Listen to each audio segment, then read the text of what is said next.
Salam Persatuan Indonesia. Hari ini Sabtu 12 Juni tahun 2021. Saya akan melanjutkan apa yang bisa saya sharingkan, saya bahas sebagai seorang yang belajar teologi, yaitu teologi Kristen, demi merangkum, merangkai kesatuan dan persatuan bangsa yang menurut analisa saya selama ini sudah tercabik-cabik, terpecah belah oleh kita sendiri, disebabkan oleh doktrin-doktrin atau dalil-dalil dan saling tuding-menuding. Namun sebelumnya saya akan menyanyikan sebuah lagu yang saya lupa judulnya. Lagu ini sangat populer di era 80-an waktu saya masih SD. Dinyanyikan oleh Jamal Mirdad, penciptanya Arianto.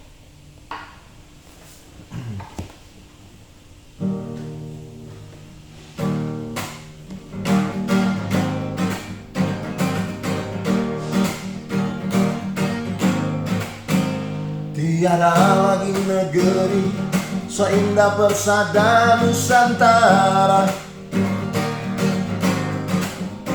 Hutan rimba menghijau, tempat bersemayam burung marga satwa. Gunung api yang tinggi megah menambah semarak persadaku. Lembah ngarai dan sungai-sungai mengukir keindahan abadi. Tanah pusaka, aku pun dilahirkan di sana.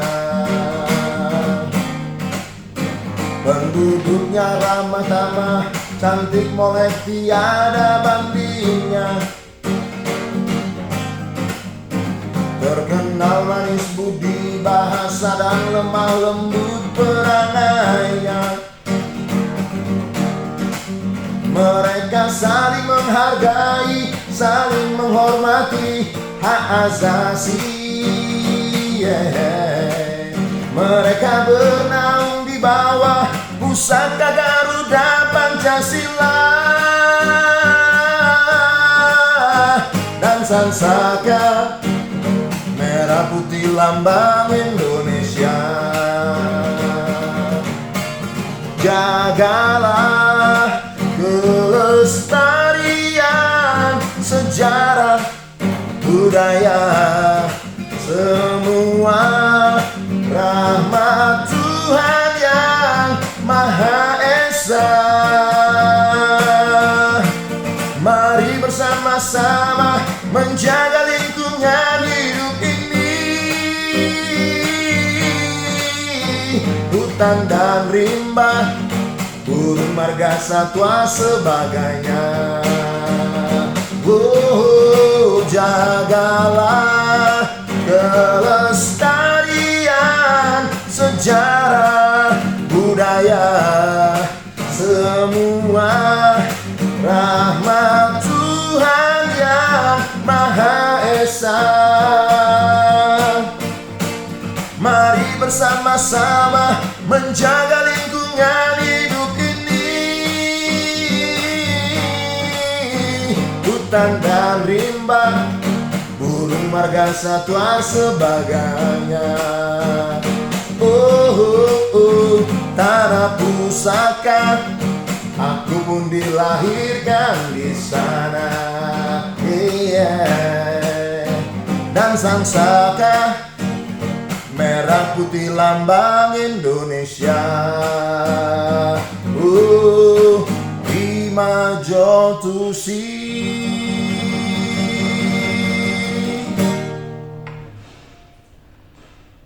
Saudara sebangsa setanah air, sudah seharusnya kita terus mewariskan kesatuan dan persatuan tanpa ada yang memecah belah. Bisa saja pengamatan saya ini salah, tapi mungkin bisa saja benar. Ketidakbersatuan kita, perpecahan yang terjadi di bangsa ini menurut saya ini terjadi karena pemahaman-pemahaman agama yang sebagian itu terlalu ekstrim. Lalu tidak sedikit dari teman-teman sebangsa setanah air sangat mempercayakan kehidupan keberagamaannya nuraninya kepada orang-orang yang katakanlah mengerti agama dan belajar di luar negeri. Sayangnya teman-teman sebangsa ini begitu percaya mutlak karena mungkin mereka paham bahasa-bahasa luar negeri. Ya kalau nggak paham ngapain sekolah di sana, kan begitu ya. Jadi saya berpikir teman-teman sebangsa setanah air, sudah seharusnya kita menganalisa semua perkataan-perkataan penceramah-penceramah di rumah-rumah ibadah kita.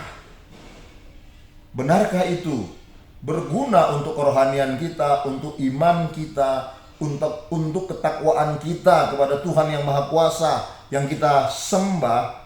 Atau justru sebaliknya, ini harus kita kaji. Jangan sampai Nusantara terpecah belah ya.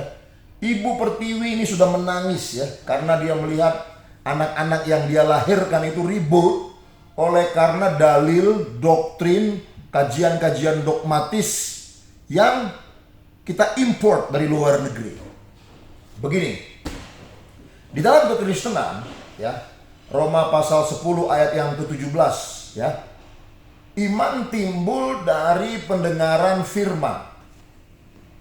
Saya percaya di kitab-kitab agama lain juga ada lah seperti itu.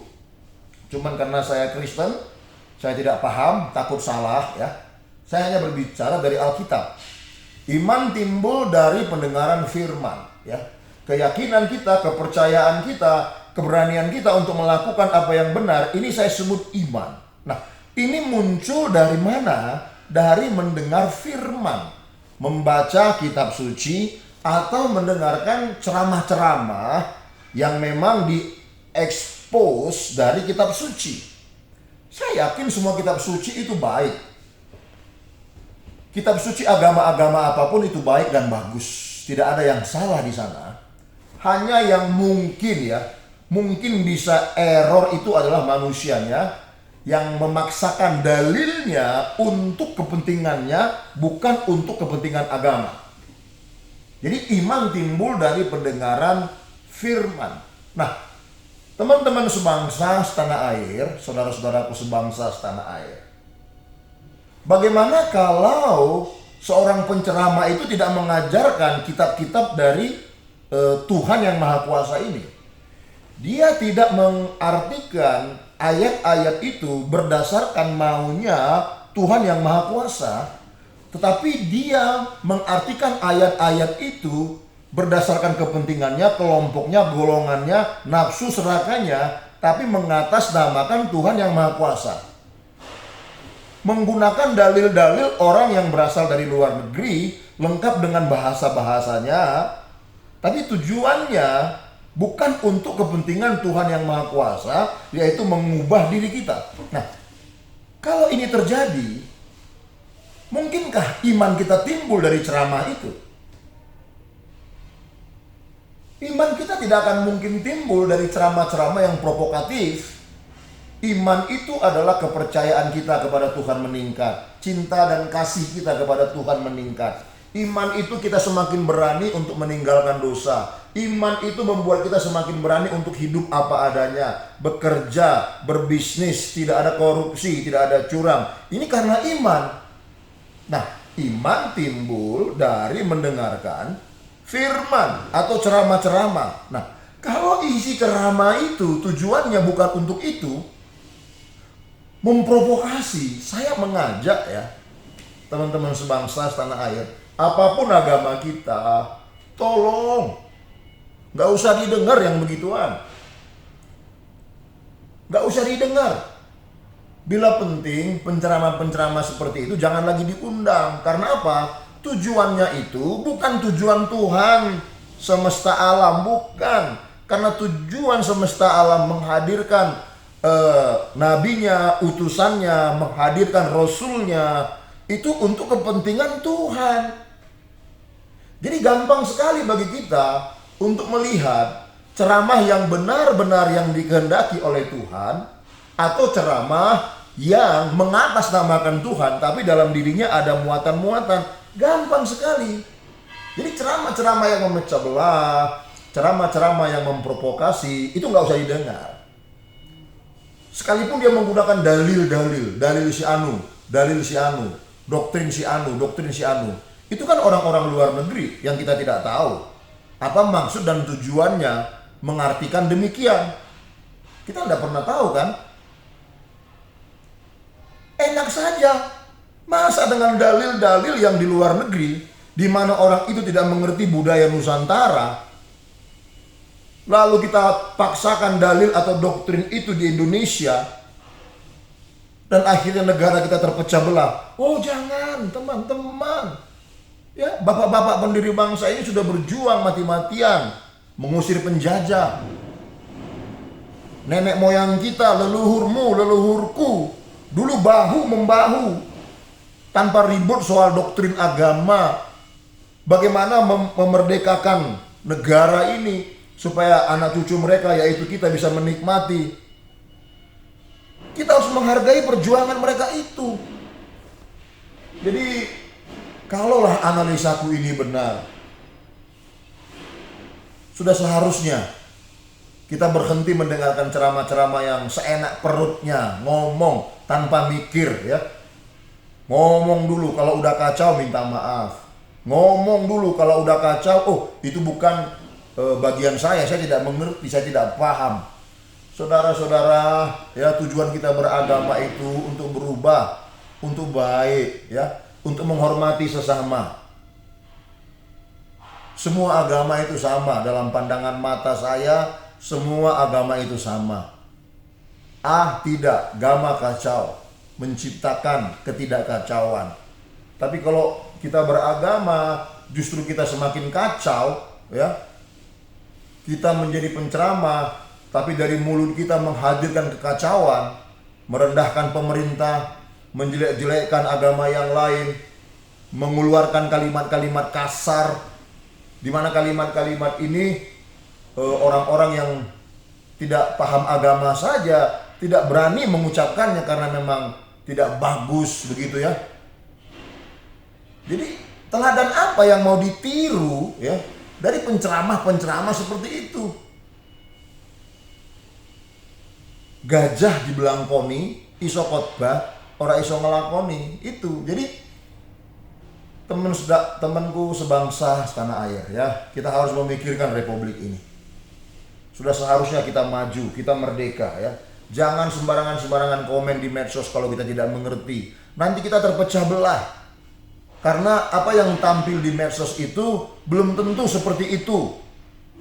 Misalkan seperti sekarang ini, Ibu Koni ya, ribut atau berkoar-koar, artinya dengan pemahamannya dia bahwa ada potensi korupsi ya, potensi korupsi di Kemenhan atau di manalah tentang perihal alutsista. Beliau mengatakan ada 1.760 triliun uang itu harus dibelanjakan sampai 2024. Ya kita syukur kalau memang demikian ya. Saya juga kaget ya. Tapi ada juga beredar tulisan Ninoy Karundeng yang mengatakan sebaliknya, bahwa Ibu Koni itu katanya ya itu berkoar-koar karena ada sesuatu. Nah, sebaiknya kita nggak usah ikut kiri, nggak usah ikut kanan. Ya, kalau kita tidak tahu persis, ya diam saja. Kita benahi diri kita, buktikan bahwa kita ini orang yang beragama, tidak sembarangan komen. Kalau saya lihat di medsos itu ya, kita terpecah loh bapak-bapak, ibu-ibu sekalian, teman-temanku, saudara sebangsa setanah air, kita terpecah. Kita baca satu komen, kita lihat satu YouTube, komentarnya itu terpecah. Yang satu begini, yang satu begini, akhirnya mereka ribut. Padahal tidak saling kenal. Padahal narasumbernya pun dia tidak kenal, tidak pernah bertegur sapa. Ini bahaya kalau kita biarkan. Saya melihat dalam dunia agama, kekristenan pun demikian, terpecah belah. Siapa yang menikmati perang doktrin atau perang dalil ini? Siapa yang menikmati? Orang luar negeri kah? Siapakah? Nah, inilah teman-teman sebangsa setanah air, kita harus memikirkan nasib bangsa ini, ya. Pikirkan nasib bangsa ini. Orang yang beragama, orang yang bertuhan, dia pasti memikirkan bangsanya. Jangan merubah identitas budayamu menjadi identitas budaya tempat asalnya negara itu. Nggak perlu. Karena berurusan dengan Tuhan, itu berurusan ke surga, bukan salah satu negara atau budaya yang ada di bumi ini. Ya, stop mendengarkan ceramah-ceramah yang provokatif, karena imanmu tidak akan timbul dari situ. Tugu Semper, Jakarta Utara, Indonesia. God bless Indonesia.